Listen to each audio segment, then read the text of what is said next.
stuff is made in Slovakia. Every single bit of it. That's the All of problem. our entire electronic train of audio and video is made in Slovakia, and I think we're the only guys who can say that or are willing to say that. Well, we used to, use the stuff, and first we used the stuff that came from Japan. That had few things wrong with it. Then Everybody we was switched using over to the stuff that came from China, which had many things wrong with it. We weren't it. Yeah. satisfied with many things wrong. Not We going for wanted that. stuff where everything was wrong. So we started importing our equipment from Slovakia. Not only that, we endorse it for a fee which has never been paid, and I'm getting a little impatient waiting for that money to come through. If you are a budding potential right wing podcaster, we Yeah, totally suggest that you go totally. to Slovakia to get all of your equipment, especially the chair. In The fact, chair is really what we want. If you don't get anything else, get the Slovakian plug-in chair. there is a lot to be said for Slovakia, but if you're a right wing guy, consider doing your show from Slovakia. Get yourself an apartment downtown Slovakia. Get a Slovakian car. Get Slovakian Downtown equipment. Gazorch. Gazorch is a wonderful place. Slovakia is the country. Gazorch is the capital city. And the people are welcoming. They're so happy to see you. They meet you at the corner and fleece you right there. That free T-shirt that they hand you at the aerodrome when you come into Slovakia says, "I'm the guy with the checks." On the back, don't look for an airport. It's an aerodrome. It's an aerodrome. It's not an airport. That's why planes have trouble landing in Slovakia. Slovakia is starting a football conference, and they made offers today to Washington State and Oregon State, who are currently unaffiliated and need a home. Do you think they should accept? The Mountain Slovakia Conference? No, it's the Slovakian CC. Oh, it's the SCC. The SEC. The SCC. Oh, the SCC. And what does the SC? Slovakian. Tell me, Mr. Bennett, what does the SCC stand for? The S stands for Slovakia, and that's all you need to know. Slovakia current curriculum. And they're willing to discuss rules and regulations for the football season. Why play by the same old rules? Why have the same old penalties? Why have holding? Wouldn't it be nice to have a football game without holding? Well, after a couple of 100 years, or at least 100 years, going into 200 years, I mean, I would think that all of those rules get kind of old. Precisely. Slovakia is modern and cutting edge. Right on the very edge, in fact. As a matter of fact, when they finish 66A, you're really going to see something. Well, 3% growth is what they're predicting. They're going to grow. They're going to be the new China. Slovakia has a lot of on paper and in pencil. It looks beautiful. Well, I would agree with finish that. The freeway. The plan for 3% growth is that they increase the size of everything 3%. So that means that the women are eating 3% more food. The men are eating 3% more food. The building that they put up yesterday has to grow by 3%, so it's bigger. The building in itself has to grow by 3%? The physical building has to grow, and they're not allowing add-ons. All the downtown retail real estate is going to look like the Winchester House because they have to keep building. Especially if you have two buildings that were built like this next to each other, leaving just enough for Superman to go into the alley, take off his hat and his jacket, and turn into Superman. That's not going to happen anymore because, 3% from this side, 3% from this side, that's 6% less space. And that means that they're going to be sacrificing a lot of the broom closets and also janitor storage areas. The storeroom is gone. Well, it'll be bigger. It'll be bigger. It's not going to go away. It's going to be bigger. It goes away from its current location and grows 3% at the same time. Well, what the Slovakian Congress, the Niet, did not figure out. They're named the Slovakian Congress is named the Niet. What the Niet hasn't figured out, you have to have the accent on the what the NIET hasn't figured out is when they expand these buildings by 3%, which is required by law for growth, there's going to be a space like between the door of the elevator and the elevator. It's going to be 3% more room. There's going to be space between the door of the storeroom and where the storeroom starts. Again, 3%. So Enough. the phrase that they use in London, "mind the gap," will apply to Slovakia. In fact, everything will have a gap. Well, yeah, it looks like we're headed toward a huge gap, a societal gap. I don't think the Slovakians are up for this. I think that this is going to present them with growth problems that they can't solve. Well, yeah, but the NIET has not really considered that. So often the legislative body refuses to listen to the people. They just won't listen. Well, they have the same problems here that we have. We have the same problems here that they have there. I mean, it's really no different. Our problem is getting an athletic director for Washington. Now that doesn't match up against. Well, you know, if Don James was still around, they just would have roped the old one and put her in her chair and tied her up. Tied her up, put her in a late model Camaro, and parked her out by the Montlake Cut. They'd have had Sonny Six Killer go in there, and every time she get up, Six Killer would knock her back in the seat. You can't leave. Sonny's still dealing in flavors to put in coffee. Casinos, motorhomes, whatever, you know. Except what you have to see now is you got to see, you know, Sonny's been replaced for the most part as the as the Husky spokesperson. Yes. By Brock Eward. Well, he does have a media career to consider. The wrong way Corrigan of and he moved to Colorado, right? So he could better cover the Pac-10. I don't know what he did.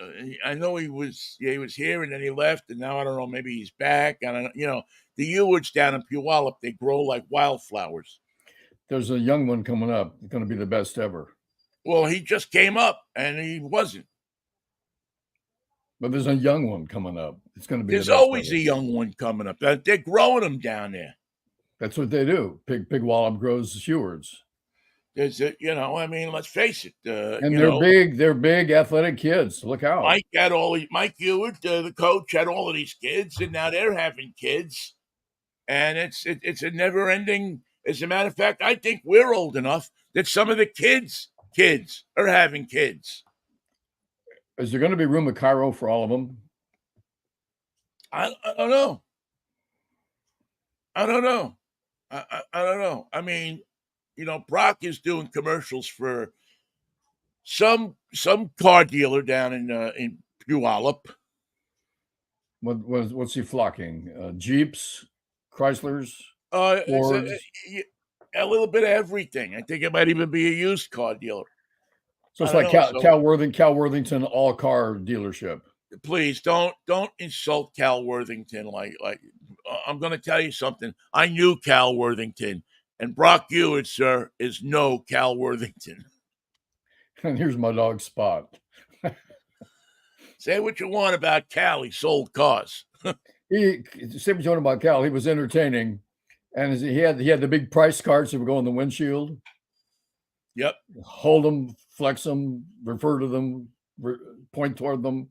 You can't tell how much the car is. You know, they don't want to tell you, yes, I got a Bronco, late model Bronco, but they're not going to tell you how much it costs on TV. Cal will tell you what that car's going for. Right. Cal will say $69.95. That's it, out the door. And he hits the hood. And he hits the hood and dents it. All right, $68.95 out the door. I'll make a deal. Look at me, I'm Cal Worthington. I got to pay for my nudie suits and a new cowboy hat. I will make a deal. The way I could tell how big, you know, because we didn't have Cal Worthington in New York. We didn't know there was no cable TV back then. The first time I heard about Cal Worthington was my brother was stationed in the Marines in El Toro. Oh, yeah. Which was the heart of Cal Worthington country. He sold a lot of cars to men in the service. we're talking on the phone one day. He says, when you get out here, because I went out to visit him. So when you get out here, you got to see this guy on TV, Cal Worthington. He's selling cars and yada, yada, yada. And so I go out to visit him, and we're sitting in a day room one night, which is what we often did. Wait a minute. You're in the day room at night? Yes, we were in the day room at night, and the Cal Worthington commercial comes on, and I'm like transfixed. I never seen a guy sell cars like this. And then I started noticing as I'm driving around Southern California that every other freaking car has a Cal Worthington license plate holder, license plate frame on it. And I said, man, this son of a gun is selling cars, man. If nothing else, he's selling cars. He used to have Worthington Dodge in one place, Worthington Ford in another place, Worthington Bellflower, California. Bellflower or Long Beach, always. Yeah, he had the car market knocked up down there. I think he had dealers for almost every franchise, every mass appeal franchise. And he was great. And then once cable TV came, when you started getting stations every once in a while from California or satellite TV, then you got to see him on the East Coast a little bit more. But people on the East Coast didn't know about Cal. But Cal was, since the 50s, Cal was out there selling Fords. He was an early advertiser for TV and became a staple of Channel 11, Channel 13, the independent stations here. Any place you could buy dollar a holler. And Cal got bottom of the barrel rates late at night with a weird movie, a film noir in black and white, and Cal Worthington commercials. That was L.A. for the 50s and 60s. Yeah. I mean, he was on whatever station would take him, for $1.50 a spot, and he made sense. He told us TV station, he said, you got the spot. What's better? You run my spot for $1? Or you don't run anything. Right. You run like Smokey the Bear ads. Well, Cal understood that market as well as he did his own car market. He knew that L.A. was the place for characters. And he always had an animal with him, and that animal was his dog Spot. And it was never, ever a dog or a dog named Spot. He always had tigers. I guess he had some hookup with the zoo, right? Somebody was bringing some serious animals by. Of course, in L.A., you can buy a wrangler who will bring any kind of animal you want. Yeah, I mean, there was a guy I met who was a cockroach wrangler, and they used his cockroaches in films and commercials. Yeah, I mean, those decon guys, those decon cockroaches don't just show up. Don't kill those cockroaches. They're professionals. They're professionals. You can't step on them things. And they know how to play dead. So you don't even know if you killed them. Those cockroaches here. And then next thing you know, they lay on their back with their little legs in the air. On their back, and as soon as you leave the room, turn the light out. They get right up and go to the trailer and get their makeup and their hair done, and then go home. Then they're out of there. They are union cockroaches. Professional cockroaches of the highest order. And don't forget that just up until, 10 years ago, they never really got acknowledgement. Now, at the end of every movie, you see no cockroach was harmed in the making of this film. Hardly any cockroaches were harmed. Except the ones that ran away and we couldn't find. The ones that refused to be wrangled lost their position in the union. They lost their union number.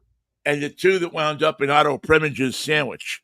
He wasn't happy about that. That was a mistake. Mr. Preminger, we talked about that. That was a terrible mistake. For years, all you could have on an Otto Preminger set was ants. Because actually, the cockroaches like salami and bologna as much as anyone. They're voracious eaters. They're incredible appetites. They're taken right to it. I mean, they're not fooling around when it comes to food. The cockroaches. And Cal was a California guy, but he dressed like a cowboy. White cowboy boots, white hat, baby blue suit with all the piping and designs on stuff. it. Yeah, yeah. He had to go to Landry and Company to get And the what's suit. the little tie, The the bolo T-tie, tie. thank you. Yeah. He was dressed to the nines. He was dressed like a cowboy savant. Well, And he didn't want you to forget him. no, I mean, here we are. Cal's been dead probably 10 years, right? something like And, that. and we're sitting here, 10 years after his death, and we talk more about Cal Worthington on the show than we do Jesus Christ. Well, do you want a commercial where some gal is singing about her A1C and her diabetes, or do you want to see Cal sell a 72 Chrysler? I want to see Cal and the 72 Chrysler. All these drug commercials are actually kind of getting to me. The one where the woman is dancing. In the Jardiance, flowers. Jardiance is the worst offender of all. Yeah. Because Jardiance used to have that smarmy guy that used to stop people on the street and ask them about their diabetes. Yeah. Tell me Which about your drug problem. always led me to wonder, how do you know that they have diabetes? Yeah. What medical record? I mean, these are supposed to be people you never met before, yet you're standing there and asking them about their diabetes. They're looking at you like, oh, we never met you before. How do you know that they have diabetes? Which immediately led me to talk to my medical provider and say, how tight are these records that you're keeping? Are you guys selling this stuff to And yeah, they're Guardian? selling it to the drug company. So they had that smarmy guy who was, a little guy with glasses, and he run around with the chart, and asking people about their diabetes or whatever disease Jardian cures. Then they had, It cures them all. yeah, You can whatever take it you for got, anything. whatever ails you. So now they got rid of the guy with the Jardians, and they had a woman who turned into a cartoon,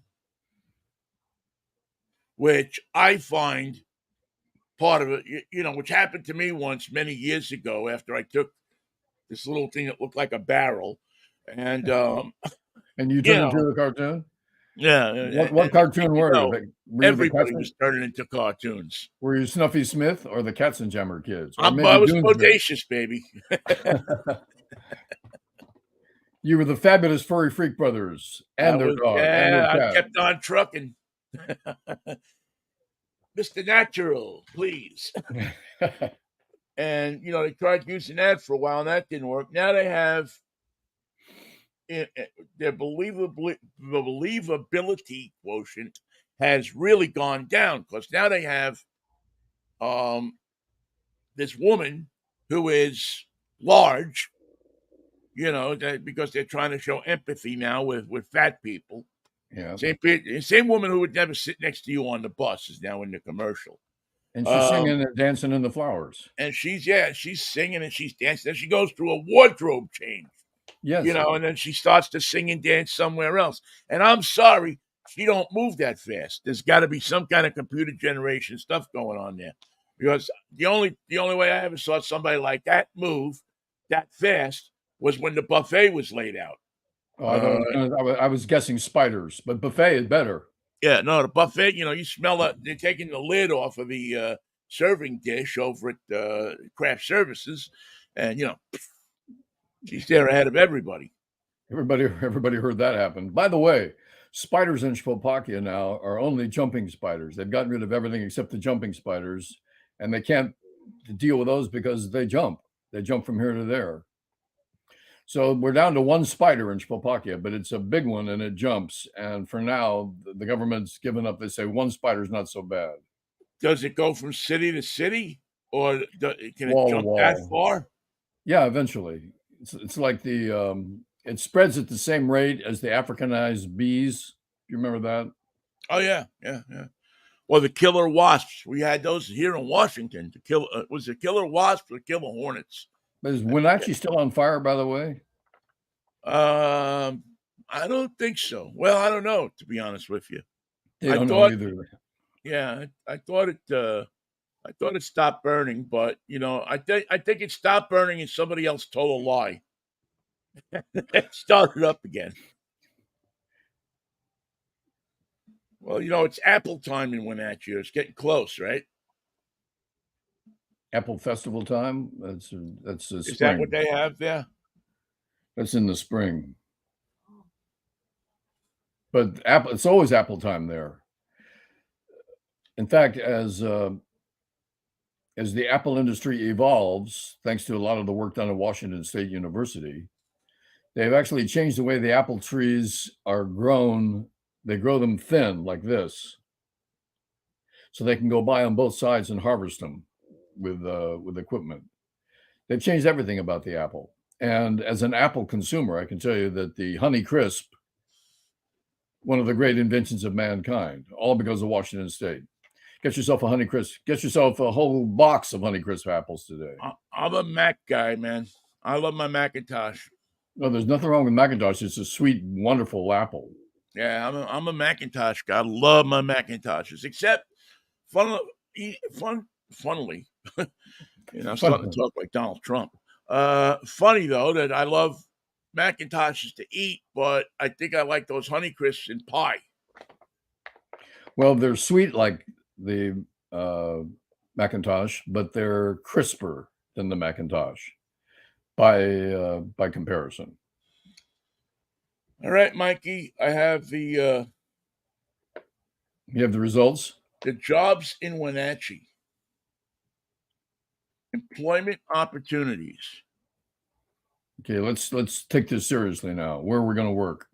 Well, let's see. Do they still have radio stations in Wenatchee? Well, this is just for the government. This is the government, and these are the City of Wenatchee careers. Okay. All right, they have a temporary aquatics position. That's somebody is that a lifeguard at the city pool? Yeah, lifeguard. You have to know how to be a life. Do you know how to be a lifeguard? More than that, do you know how to clean a pool with the cleaners and the filters and all? Yeah. You got chemicals. They need a temporary recreation leader. You could do that. I mean, you know how to sew or knit. That's Today we're going to learn how to sew. You could knit. They're always accepting applications from positive, enthusiastic, and energetic people. Now, if somebody was positive, enthusiastic, and energetic, would they be in Wenatchee? They might be broken down there, need a job to get out of town. Temporary worker for parks maintenance. It's a good job. You get out of, the building. You get out of the house and you rake some leaves. You must have a Washington State driver license. You could get one of those. Otherwise, it would be more difficult to get to work without one. And they need a temporary worker for streets. If you notice, all these jobs are temporary. Couldn't we just roll them together? Roll them together and make one temporary job? On folding the town up at some point. Wenatchee always reminds me of that episode of Superman. Oh, tell me how that happens. There's a lot of things I can see in black and white, but I can't see Wenatchee and Superman together. No, they have this town that they actually set up on some road. It's all temporary. It's all facades except for the courthouse. 66A in Spopakia. And then they have these people that two of them are dressed up as cops. And when you go through the town at, more than 20 miles an hour, they pull you over and they tell you, we take speeding seriously around here. I thought they were going to do like a traditional Spopakian dance. Like you're looking around and going, wait a minute, that went by here an hour ago and there was no town. Be that as it may, the cop then escorts you back to the town and you go in and you see the judge. And the judge is a guy that has played, you've seen him in every 50s sitcom or TV show. He's a fat guy. He talks like this. He's got that face. He's got that. He's in that. He plays the judge in this thing. He played the mayor on Andy Griffith for years. He's just he's like one of those character actors that has one character. And he's the judge, and he comes in and he pronounces you guilty, but says he's going to give you a break today. If you can pay cash, he'll give you half off the fine. Half off. What a deal. So of course, Lois Lane is driving through this road and gets pulled over. They pull over everybody that comes through. Anybody who's doing over 25 miles an hour, except that the speed limit on the road is 50 and the town is not real. They move it. So they catch Lois Lane and she doesn't. She says, "I don't lock me up. I'm not going to pay the fine." We haven't got a jail. No, they got a jail. It's the only building they have is a jail. So the judge is bargaining with her, saying, "Well, listen, can you pay 25? We'll let you go. Can you pay 20? Whatever cash you have." In the interest of justice. So they go and she gets locked up in the 2 jail cells that they have. And there's another guy in there that's locked up, and him and Lois start talking. And the guy says, "Listen, I come down this road every day. There's no town here. Was the town here yesterday?" So somehow Lois gets her one phone call. Oh God, big mistake. But they didn't have phones in those days, cell phones. So you get the one phone call, and so who does she call but Clark Kent? Good move. She says, "Clark, you gotta get out here. You gotta help me. I don't know what's going on, but something's not right."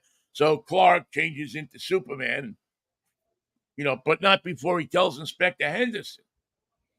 So Inspector Henderson gets in his car and he drives out there, and Superman comes there, and they meet at the intersection.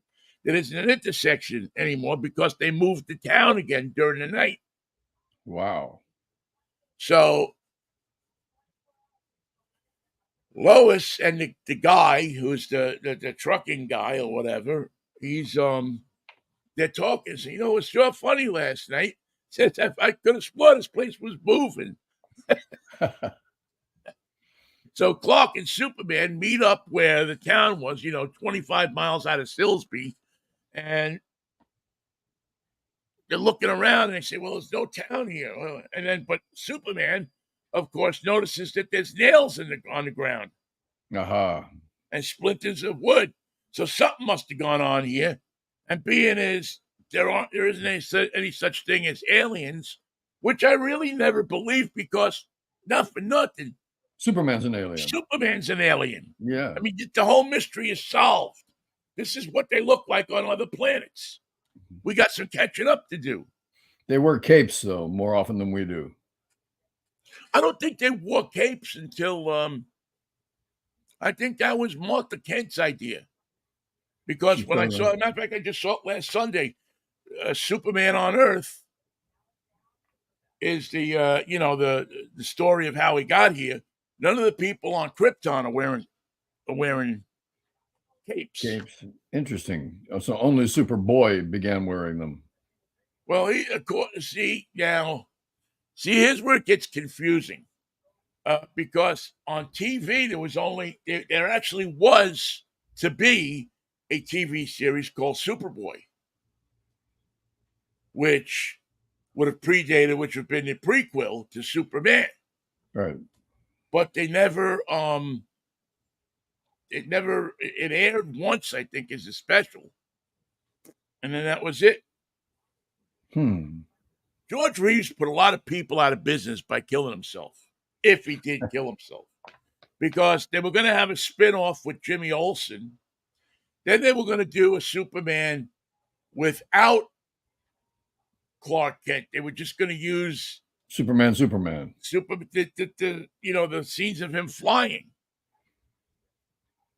And they were going to call it The Adventures of Superman, but they weren't going to have a Superman because they couldn't really replace Clark Kent at that point. Wow. You can't do it. You can try, but you can't write your way around that. And then I guess Jack Larson, who played Jimmy Olsen, said, "I'm not going to do this." and John Hamilton had died, and they were going to get back the original Lois Lane, because as you always notice, there's two Lois Lanes. Right. There's the black and white Lois Lane, and then there's the color Lois Lane. And who did the most shows? The color Lois Lane, Noelle Neal did. She did. The series ran for 7 years. Noelle Neal did 5, and Phyllis Coates, I think, did 1. Or no, she did 6. How many times did Perry White take? Did. See, here's what happened. The series, they filmed the first season, and then they stopped filming. They thought it was going to be a 1-season thing. And then Kellogg's called them back, who was the sponsor at the time, and said, "No, man, we want more." And we forgot to tell you. Keep doing it. Forgot to tell you. So they had to get everybody back. And Phyllis Coates had already signed on to some other project. So they went out and got Noelle Neal, who was the Lois Lane in the original Superman series with Kirk Allen. Whoa. So she knew the part. So she came in and played it. How many times did Perry White say Great Caesar's Ghost? Was it once every show? There's a great episode where he starts to see Great Caesar's ghost. Oh, he was having the vision? Every time he says he's they try, they go up, some crooks dress this guy up as Caesar because they're trying to drive Perry crazy, because Perry's going to testify in a trial against him. They're going to gaslight him into. So the gas. It's an early instruction manual on gaslighting. Great Caesar's Ghost. Great Caesar's Ghost. People don't say that anymore. Nobody said it then except Perry White when you think about it. But it was a hell of a catchphrase. Yes, I like it. I would have thought that at least one comic by now would have used it. I'm trying to think of who would be apropos. Not Jimmy Fallon. I would think Jerry Seinfeld, because he's such a Superman nut. There you go. Not compared to you, he isn't.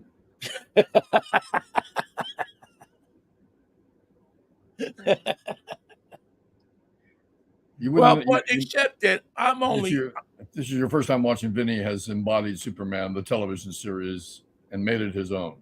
The Adventures of Superman. Well, I think the secrets of life can be found if you watch all of the episodes of the Adventures of Superman. You can find every situation in life that comes up there. How did Superman find the town that wasn't there? Fly down the road and there it was. Clark Kent wound up driving out there and getting put in jail. Ah, there you go. He drove out that same road and got pulled over and got put in jail, and he found everybody. Then he left the jail, turned into Superman and caught the crooks. Came back and got everybody out, including the mayor of Mayberry, who went on, who went on in the next series to be the mayor of Mayberry. They had a pretty good idea. You could run that scam out on Highway 99 today, and no one would be the wiser. I always thought it was a great idea. I remember asking my father, "How could we do that? How can we get this movable town?" And it's important that we have a jail like this. I thought it was a great idea. So you were gonna be the cop. Was your dad going to be the judge? We would have worked something. We would have hired somebody to be the cop, because I was too young. He was too old. Well, maybe he wasn't too old, actually. But he wasn't good on a motorcycle. So we could have hired somebody. But I remember saying, there's that stretch when we go up to Nyack. That's ripe. That's ripe for this idea. We could set this thing up, and who'd know? And you gotta name the town Union City or something like that. Vinnieville. Tiny town. Yeah. Well, and of course we'd have a town motto, which is "We left the Pac-12," right? We No. also left the Petco. No. Here today, gone tomorrow. Okay. Yeah.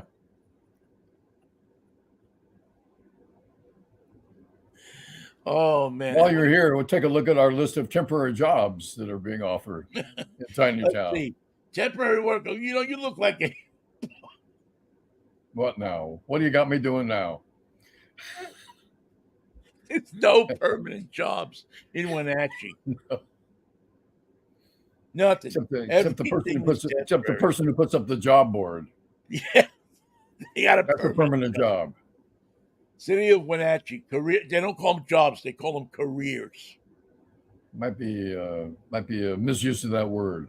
You have a temporary parks maintenance, temporary street walker, temporary recreation leader, and temporary aquatic position. So when you interview for a job in Wenatchee, probably your resume is full of your past temporary work. I've been a temporary all my life. I'm looking for something a little more steady. Looking for a steady job. I've worked for Kelly Services for 30 years. Every morning they send me out on a different place. I'm a recreational park cleaner leader. Yes, and I'd be happy to pave your street. I can clean your park or pave your street or rescue your child at the pool. Now, the initial review date for the street worker is coming up on September 5th. They're seeking an experienced street maintenance worker to temporarily assist in the maintenance of city streets and right-of-ways while performing duties ranging from laboring activities requiring extended physical exertion to semi-skilled and skilled tasks requiring manipulative skills. But if you're semi-skilled and you can manipulate it in your own way, look, you're only going to be here a couple of weeks anyway. Just manipulate that thing and get back to me. Tell you what, pay me for 4 weeks at $25 an hour, and I won't even show up. I'll move to town and we'll be down the road. Yeah, it's doesn't sound like a bright future in Wenatchee. We're not working for the city, as you could well attest to. Good God!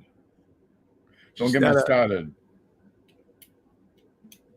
Yeah, it's not a bright future going, or at least it doesn't look like there's going to be who knows? I mean, maybe the real Apple will move in tomorrow. And now you got me thinking. Yes. Just to see. I mean, temporary jobs in Tiny Town. I'm looking for let's see, employment in Leavenworth.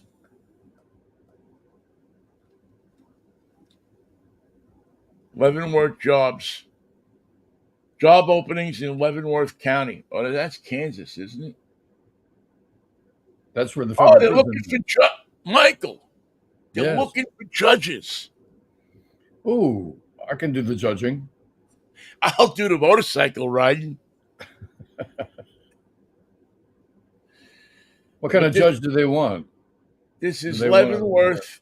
Let's see. This is Leavenworth County, Kansas. And they're looking for a record specialist, an overnight custodian, a solid waste operator. No. Yeah. No. A victim witness officer. Better. Did you see her get beat up? Yep. It's kind of a sad job. It's not a laugh riot. You're not going to. I don't know. I think that's a job with room to make it funny. The funny side of witness beating has not been explored fully in Kansas. There's got to be a funny side to this that we can exploit. I think you could hire somebody like I don't know, Alex Bennett could make that job funny. Well, he's a comedian. That would be his job. Yeah. I'm trying to think of other, Jackie Vernon. Better. Shecky Green could make that job funny. The guy on the Ed Sullivan Show went too long. He got cut. Jackie Mason. Jackie Mason. Now he could make it funny. You're a victim. What do you want? You're a victim. We're all victims in this life. What do you think you're special? You know what happened to me on the way to work? Did I tell you? Wait for the Mike train. Siegel. He could be the victim. The But victim. two guys who were never funny, like Sandler and Young. What did they ever do that was funny? Not a thing. They sang mostly, didn't they? Nah, they were a comedic duo of some sort. One of them was supposed to be funny. They would kind of be like a kind of a takeoff of Martin and Lewis. The straight guy could sing, right? And then the comedic guy would just make faces while they sang. Right. And there was a couple of teams like that. There was Burns and Schreiber wasn't like that, but they didn't sing. They were too crazy. They didn't last. Yeah, there was somebody else though that used to have that same one. Marty Allen and Steve Rossi. Yeah, Allen and Rossi. They were almost an exact ripoff of Jerry Lewis. Yeah. And Dean Martin. You know, you had the handsome Italian guy, and the crazy Three Stooges guy. Right. Yeah, Marty Allen, who I was in contact with until just a couple of years ago. He had some Bud Costello in him too. Yeah. He took a lot of elements of different people and rolled them into one. You know, what was his thing? Hello there. God. It's got to be simple. It's got to be simple, and everyone's got to understand that it's your thing. And he had that one eye going this way and one eye going that way. Yep. And he wasn't going anywhere. You know, and Steve Rossi was a Steve Lawrence lookalike. In fact, he was. Yeah, he looked. I mean, you couldn't really tell a lot of times. It was that Steve Lawrence or Steve Rossi. Your job is to get your hair right, get into a tuxedo, and just stand there. Maybe you'll sing a song later. And when this green light comes on, just start singing. Sing anything. Sing something in Italian. We don't care. Oh, solo mio. But that's what those, those clubs, that's what they used to like, is they liked that, that dual act where one guy was funny and the other guy sang because they paid him the same money and they got two for the price of one. And you just couldn't be funny all that time because they weren't that funny. So a song helped break up the act. Right, exactly. You know, when you didn't see people laughing, all of a sudden, Dino picks up the microphone and starts singing, "When your moon hits the eye like a big," boom. I have a story that's not funny, but it's quirky. Okay, and it's kind of odd. You don't have to watch cable news for very long before probably somebody on the Judiciary Committee, makes a reference comparing somebody that they don't like to the Nazis. It's a drinking game. It's what the Nazis did. It's just exactly what the Nazis were up to, whether they know anything about the Nazis or not. But there aren't that many Nazis left. The time is running out. You can't find a real Nazi, but there is one that they found, and they charged him. He's 98 years old, so he lived a long, long time, but he outlived his ability to evade detection. He was 17 years old when he worked at the concentration camp Sachsenhausen, which is one I'm not too familiar with. Yeah, I've never heard that one. And he's charged with being directly responsible for the death of over 3,000 people. But because he was 17 when he was a guard at the concentration camp, Sachsenhausen, he is being charged in Germany as an adolescent, not as an adult, not as a 98-year-old man. And that's the part that's quirky. One, there aren't that many Nazis left, but wouldn't you know, the one that they do find is guilty of something. Two, he worked at a concentration camp where he was, as a 17-year-old, responsible for the deaths of thousands of people. And three, he's being charged legally charged as a child for his crimes against humanity. So you could say, well, what's the point? And the point is, if you're a Nazi and you live to be 98, that ain't good enough. Yeah. Your past is still right there There's a shining in the whole lot of blood of the lives in that 98 years that didn't get to be 98 because of you. and 17 years old is no defense. Hey, I was a kid. Yeah, you were some kid. Well, evidently it's some defense, Michael, because all of a sudden, every defendant you hear in this case in Georgia is saying, well, I was just doing what I was told. I mean, Mark Meadows is using the prototypical Nazi defense. I was just doing it was part of my job. I was But just doing what I was instructed to do. they forgot only one thing about that defense, which was a big part of the Nuremberg trials, and that is, as a defense, it failed. I was only following orders. And what was the order? Well, the order was to kill all those people. And did you follow that order? Oh, yeah, we killed them all. And you think that's legal because it was an order? The act is separate from the order. You made a choice to act on that order, and as a result, thousands of people died. So the order was one thing, but the action followed the order, and the action killed all those people. And funny, but we have these tapes of you while you were following those orders, sitting there smoking cigarettes and laughing In your when you were uniform. leading everybody into the gas chamber. So it must have been that hard to follow that order.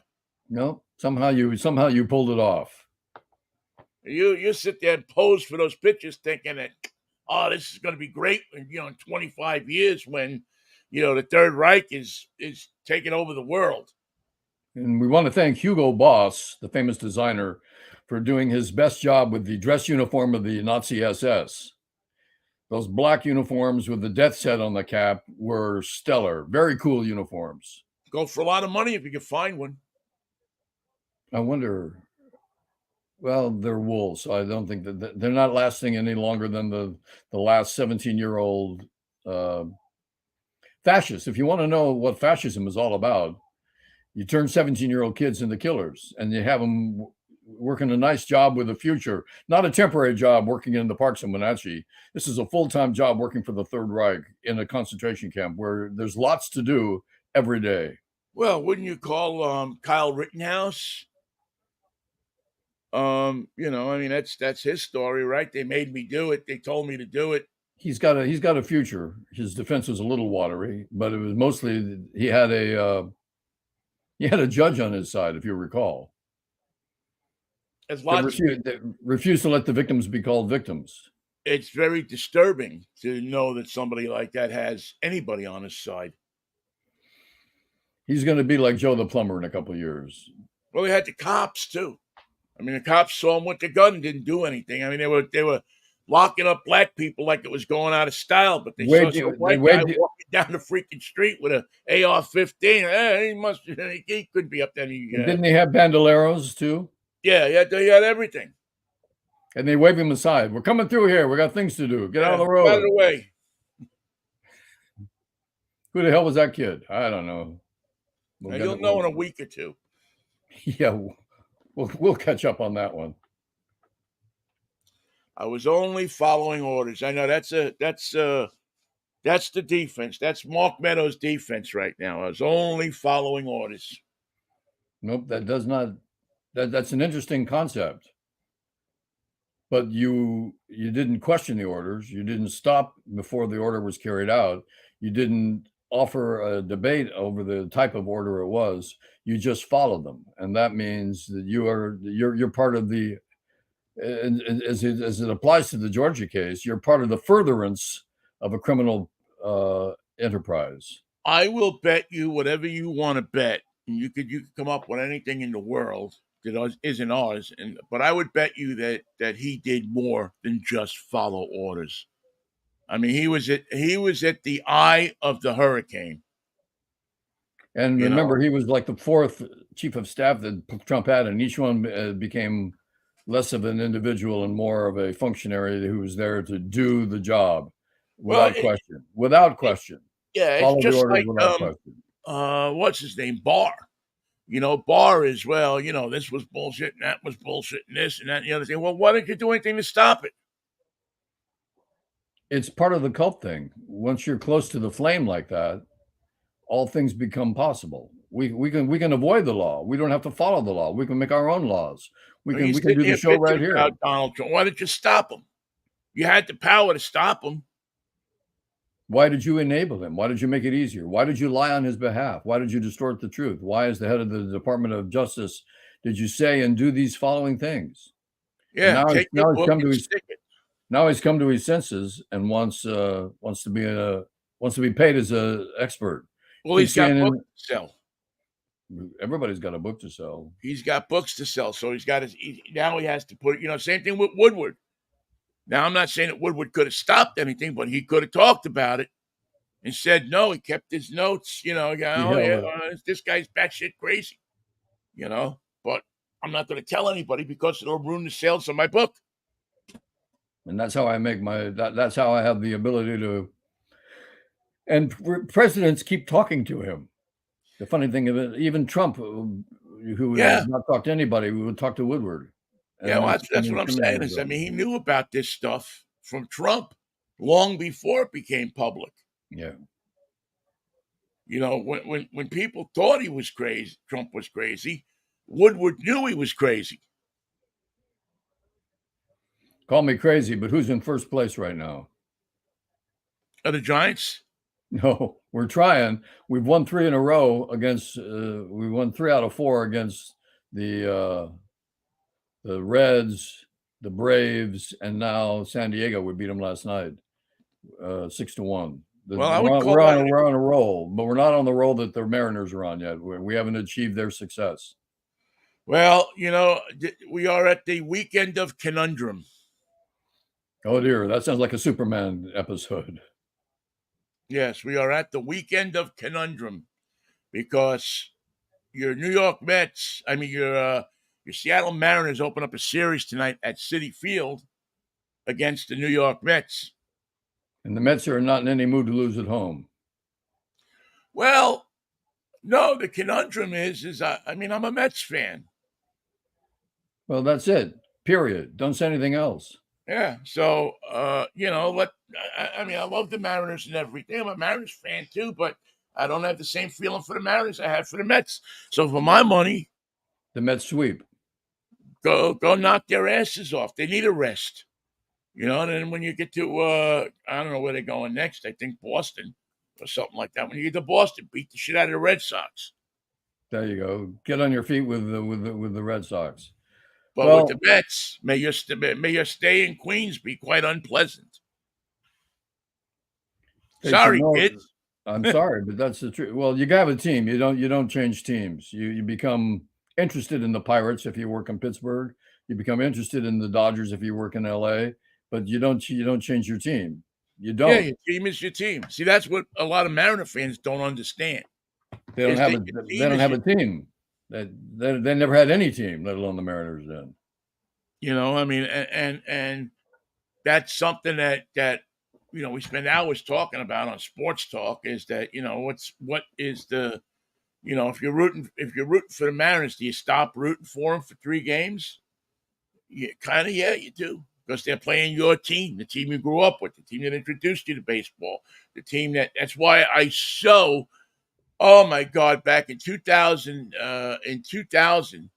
it came about this close to the Mets and the Mariners being in the World Series. Oh God.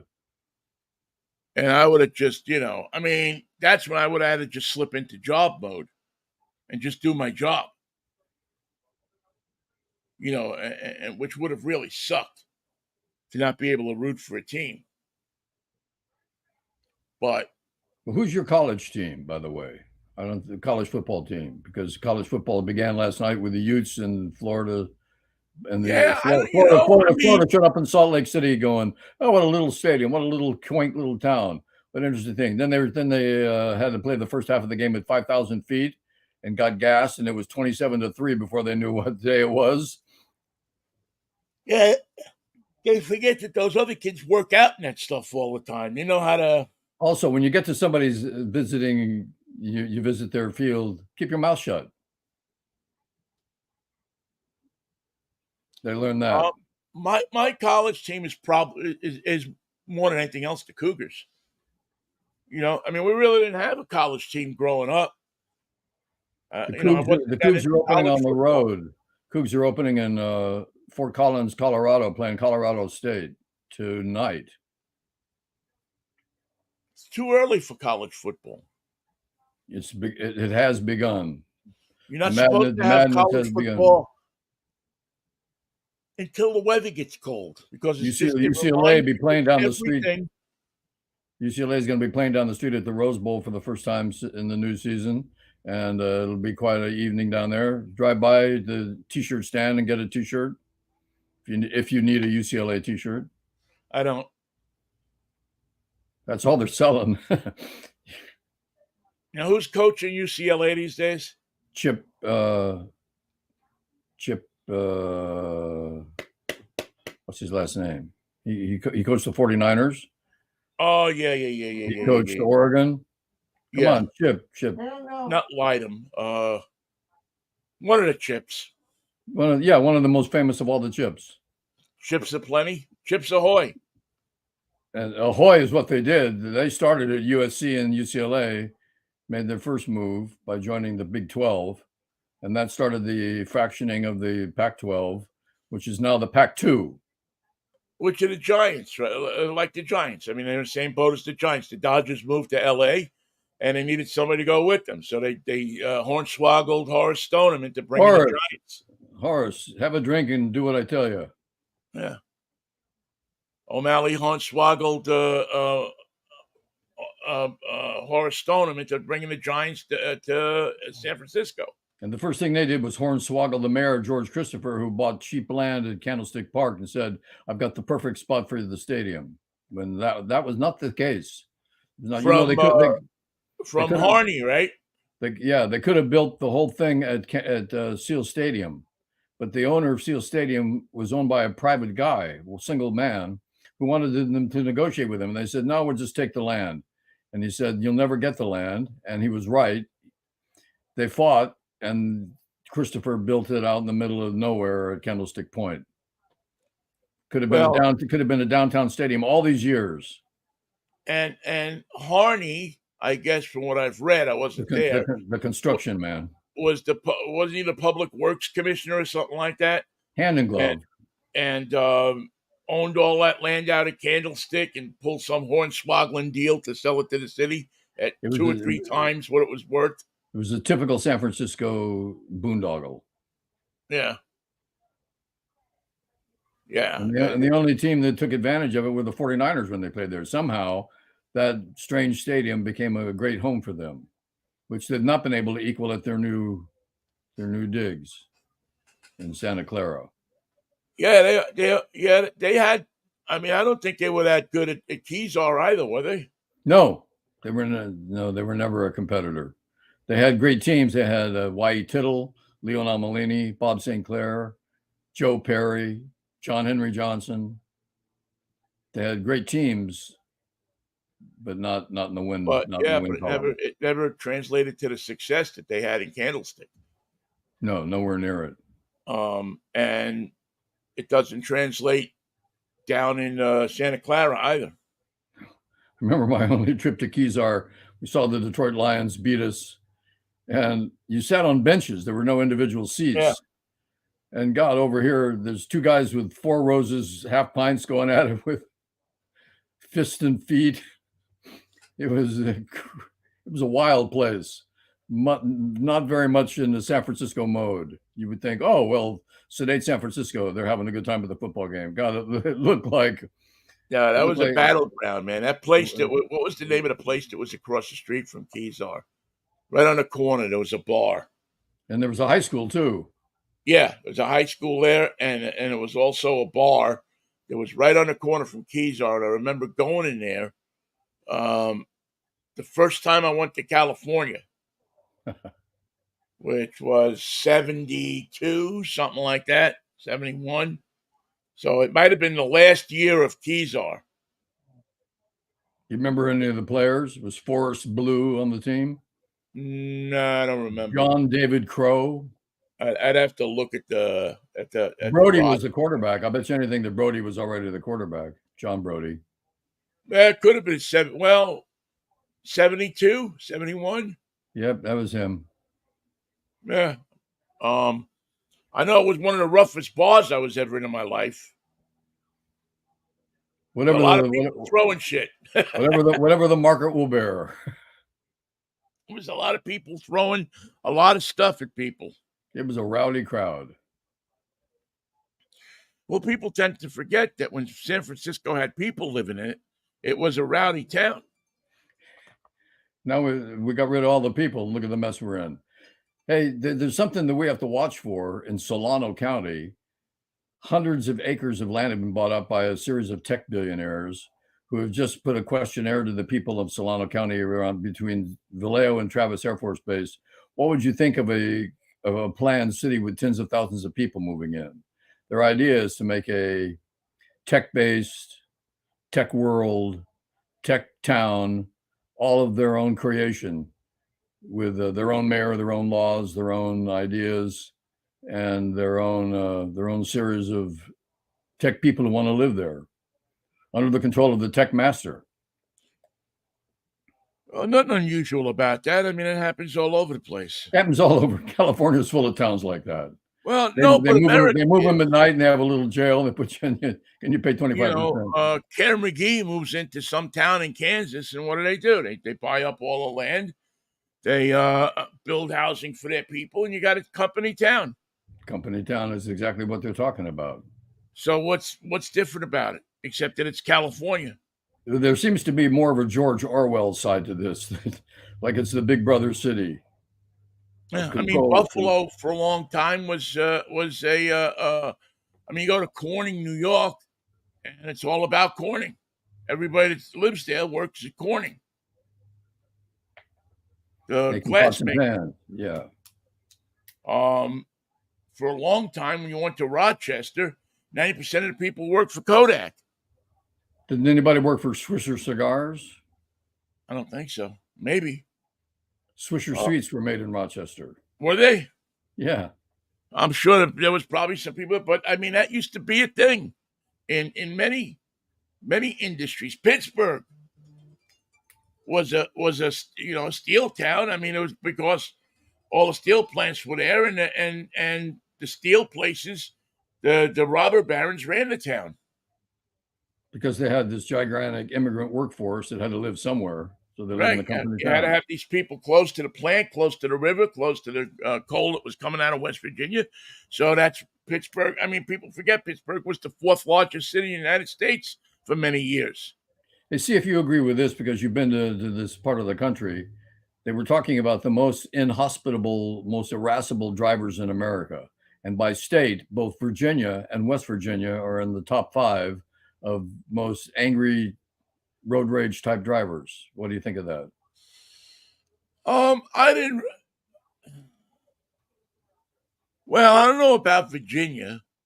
West Virginia, I never had any kind of problem with West Virginia. I mean, they got a lot of drunk drivers in West Virginia. What are you going to do? Just like they have a lot of drunk drivers in Pittsburgh. But I thought people that lived in Pittsburgh were some of the best drivers I'd ever seen. Interesting. Can you say the same about Washington State drivers? No, they're better than most, but not really that good. I would probably say if you were to have me rank them as bad drivers, I don't think Washington would crack the top 10. No. Pittsburgh, the one phenomenon that I noticed in Pittsburgh that was really interesting to me is I noticed it the first day I got to Pittsburgh. I flew into Pittsburgh. I got a car. I was staying at this hotel in Carnegie. And on my route to work, there was this street that came off of the highway and fed into this kind of 2-lane street. And people would, traffic would accrue, and people would go forward, stop, and let a car in from that street. Next guy would stop and let a car in from that street. 11111. 11111. It was almost like you got to get to work too, so here, go. Wow. And I remember seeing that and saying, wow, that's pretty. I never saw that in San Francisco. No, that's the type of politeness that is learned. Everybody watches that and says, you let the guy go, you go next, and then he goes, and then you go next. Yeah. That's Yeah, odd. once in a while I would see it in New York. People would always, say, "Okay, go ahead." Guy was stuck in the so you're not stuck in the side street Right, for 2 hours. They just let the guy go. It doesn't. They also have this other thing in Pittsburgh. It was interesting. It's called the Pittsburgh left turn. So you're stopped at a light, and oncoming traffic. It's a two-way street. right, The first guy in the lane has got a signal on to make a left across your lane of traffic. right. In Pittsburgh, they let him go. Wow. Go. So you don't block traffic. Make that turn. You don't jump on your gas pedal. You give the guy a shot to get across. That's why states that don't let you make the right turn when the traffic is available. So if the lane's open, you want to make a right turn and there's cross traffic. If there's room, you can make your turn. That's the way it is in California. It's called a California right turn, but it's against the law in some areas. Yeah. And I just wondered what made you go so far as to make that against the law when allowing traffic to move would be better for everybody. Well, you have to have a united states. You have to have a united people. People have to think the same way. We see it all the time now where people say, well, wait a minute, this is my territory. I'm not letting you in. I'm not letting you in. No How many left turn. times do we see it when people are getting on the freeway that there's a ton of people that don't let anybody in? That's a problem in California. I'm driving here. So naturally. And they take no consideration that if in the far right lane, they're going to keep encountering this with every on-ramp. Right. The worst place you should be is the far right lane. Get out of that lane. If you're a slowpoke, you should be in the middle lane. Right. I mean, that's where you should do most of your driving. Unfortunately, somebody told half of the people that have driver's licenses the best place to be is in the left lane and do the speed limit. That ain't right. And I saw a cop actually pull somebody over for doing that one day. A state patrol guy here in Washington, not too far from Wenatchee. Guy was in the left lane on I-90 and he was doing 60 miles an hour. So he's doing the speed limit, but he won't move out of the left lane. Yeah, that's a problem. So people are having to go around him. And I remember I had to go around him. I'm cursing at the guy, and all of a sudden I see the cop. And the cop doesn't go around him. He pulls up in back of him. Hello there. And as I'm watching, and all of a sudden I see the cop turn his lights on. It was coming. Pull the guy over. And I wrote him a tip. A guy like that, give him a warning. Tell him, you thought you were doing the right thing, but you were causing more problems. No, you know what? Don't give him a warning because people that do that know they're doing it. Okay. People are driving the left lane. If you're that stupid that you don't know it, you shouldn't be driving a car. And what you're doing is you're causing people to go around you on the wrong side. And, people forget that all these cars have this lane change, thing on it anymore. Where it lights up when there's somebody in your blind spot. Right. So now you're causing people to get into your blind spot. And then when you want to move over, you can't see. Right. And also you're making a maneuver without looking, causing problems. Stack up. You have a 5-car accident. Business. If people want to go by at 90 miles an hour, let them go. But instead, you get these people that say, well, the speed limit's 60, and I'm going to get in the left lane and do 60, and that's it. And if they don't like it. Between Pasadena and Woodland Hills, where we're going tomorrow to do a great babysitting routine with the kids, there's a diamond lane, mostly all the way, which we drive in because all you need is 2 people in California to drive in the diamond lane. I go 75. If you want to go more than 75, right next to me, to my right, is the fast lane for the real freeway.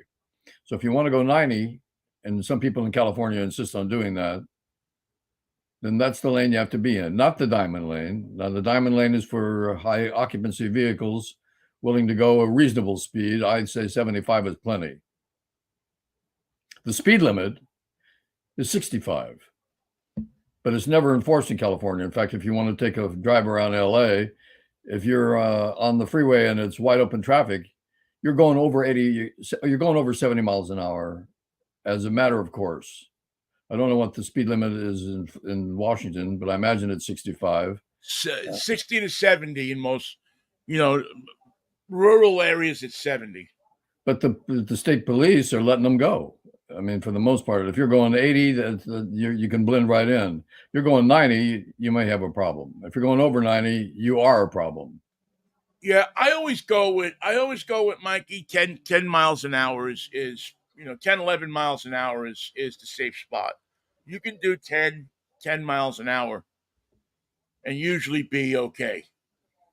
Because I haven't seen anybody pull over on the 101, the 134, or the 2 freeway here in my neighborhood for speeding in a long time. And I've seen some chasing people. They do chase. Every time I turn on the TV, there's some kind of car chase going on in California. And the funny thing is, a car chase in California is you're not being chased by 2 CHP officers. You're being chased by 10. They're coming off their patrol just to join in the chase. They're coming from everywhere. I see it differently. I mean, I've never seen a place where they just back off a chase and they just let the guy go.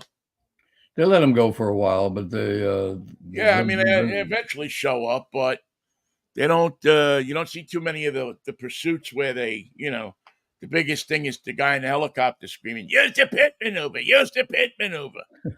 Like he gets paid every time they use the pit maneuver. Mikey, I got to run. Okay, Vin, have a great weekend. 38, but it is. Have a great show tomorrow. And thank you, Pally. Tomorrow's our tribute to the American pickup truck. Make sure you listen to it. I think that's called a pick 'em up truck, isn't it? Pick 'em up a truck.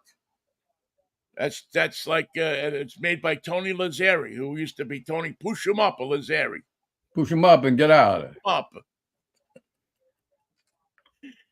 All right, man. I will see you on Monday if the Lord's will and the creek don't rise. Good luck to the Mets. Good luck to the Giants. Here we go. Have a good weekend. Have a safe weekend, folks. It's Labor Day weekend. Be safe. We're gonna let the kids go for a golfing date, so we're babysitting tomorrow.